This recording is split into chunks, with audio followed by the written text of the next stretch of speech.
Mapya malulam sa Lekitano Langon? Mapya malulam, sir!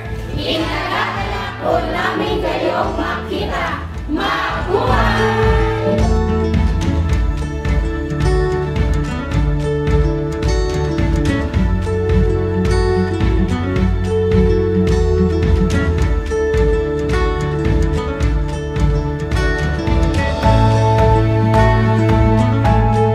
Ganda pala ng course natin na Filipino, no? Madami tayong napag-aaralan na wika, lalo na yung sarili nating wikang Maguindanao. Oo nga, ang dami natin natuklasan at natutuhan. Maguindanao na din pala. Ay, hindi ka pa.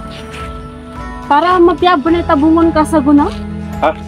Pagkuladi gani pa nang sa tabungon ko niya.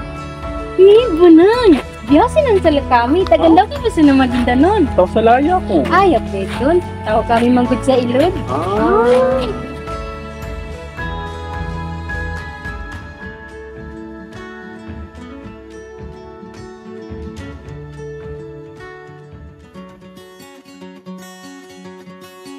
Ang wika ay hindi lamang nakakulong sa pagiging instrumento nito sa pagkikipag-ugnayan o pagkikipagtalastasan.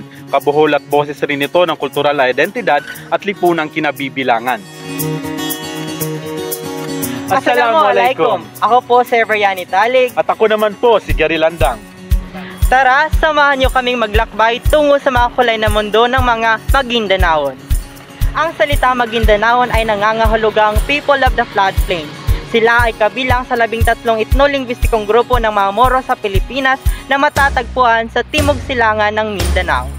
Ang mga Maguindanaon rin ay kilala sa kanilang makukulay at natatanging mga kultura, tradisyon, mga pagkain na mumutiktik sa lasa, maging sa kanilang wika. Maguindanaon ang tawag sa wikang sinasalita ng mga Maguindanaon. Kagaya sa ibang pangkat, mayroon din ito mga variasyon at isang geographical na salik sa pagkakaroon nito. Para sa iyo, bilang MSU1, gaano kahalaga ang wikang Maguindanaon sa iyong pang-araw-araw na pamumuhay dito sa loob ng campus? Dito sa MSU, isa ang BA Filipino sa mga programa nag-aalok ng Local Language 1 regional na wika. Nagpapatunay lamang na sa programang ito ay hindi lamang mga wikang banyaga, nasyonal o regional na wika mapag-aaralan, maging ang mga wikang katutubo natin sa bansa. Isa na rito ang wikang Maguindanaon. Sa tulong nito ay mas mapapaunlad at mapapayabong pa sa paglipas ng panahon para sa mga susunod pang henerasyon. Mahalin at tangkilikin lagi ang pamana ng nakaraan dahil ang wika mo ay wika ko rin. Mula sa Departamento ng Filipino, basta Makata, pag